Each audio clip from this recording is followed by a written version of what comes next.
Good Morning Business. Le débat.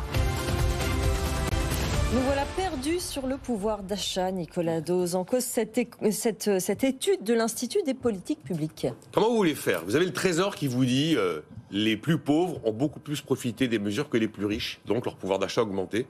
Et quoi, 3 semaines après, l'Institut des politiques publiques qui vous dit les plus pauvres, ils ont perdu du pouvoir d'achat et ceux qui ont le plus profité, c'est les plus riches. Après, on va rentrer un petit peu dans le détail parce que vous allez comprendre comment on en arrive là. Seulement après, vous savez, dans le débat public, c'est les évidences un peu simplistes qui vont... Alors voilà, l'IPP a dit Macron président des riches, le Trésor a dit Macron président des pauvres. Maintenant, débrouillez-vous. Et là, les communications politiques sont brouillées. J'ai essayé de comprendre on compte sur vous. J'ai essayé de comprendre, mais là, ça demande évidemment de se mobiliser un petit peu, de comprendre pourquoi on arrivait à des visions radicalement opposées. Mais radicalement opposées. Alors d'abord, il y a la cible. L'IPP a pris les 5% les plus pauvres et les 1% les plus riches.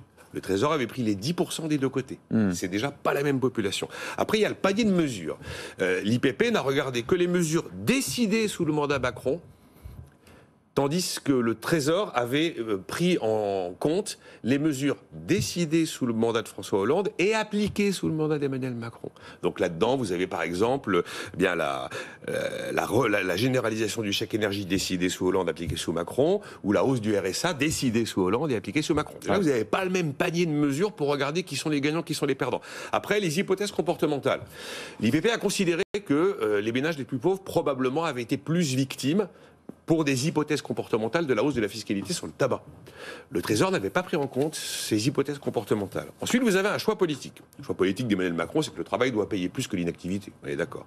Alors, il se trouve que quand vous regardez les 5% les plus pauvres, qui sont à moins de 800 € par mois, vous allez quand même être là, d'une manière assez centrée sur une population qui a de grandes chances quand même de ne pas être dans l'emploi. Ouais. Et donc, évidemment, qui n'aura pas bénéficié des mesures qui étaient destinées à l'emploi, et notamment la hausse de la prime d'activité. Tandis que quand le Trésor prend les 10% les plus pauvres, il va évidemment inclure beaucoup plus d'actifs.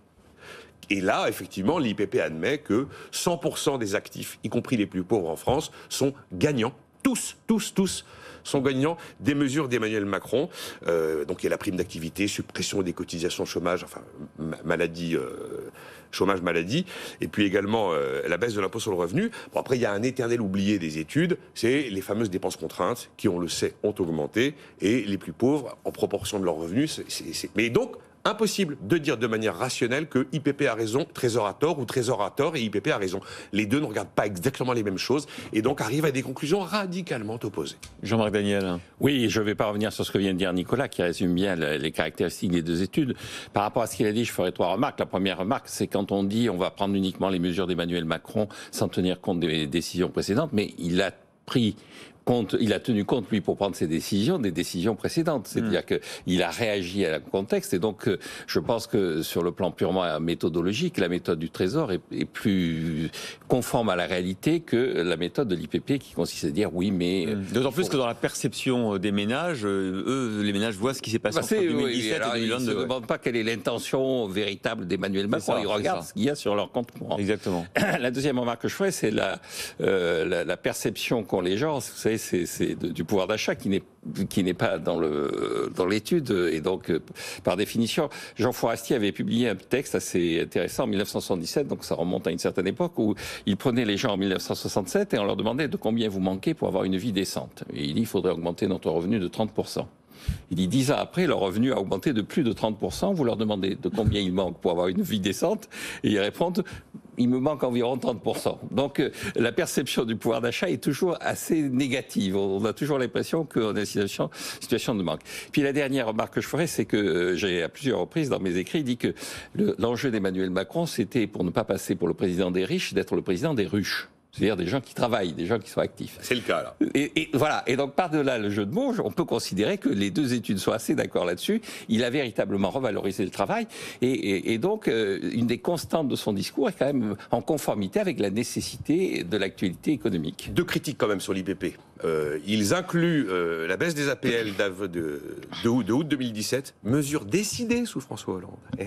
Et appliqué sous Macron, a priori. Et de la même manière, ils incluent la suppression de la taxe d'habitation pour les 20% des ménages qui les payent encore en mettant ça au crédit des riches. Or, cette suppression, elle intervient au-delà du mandat. Bien sûr. Donc on devrait arrêter les compteurs à avril 2022. Les 2 tiers, c'est après le mandat. Donc voilà, bon. Mais après, je vous assure que dans l'opinion, ça va créer une vraie confusion.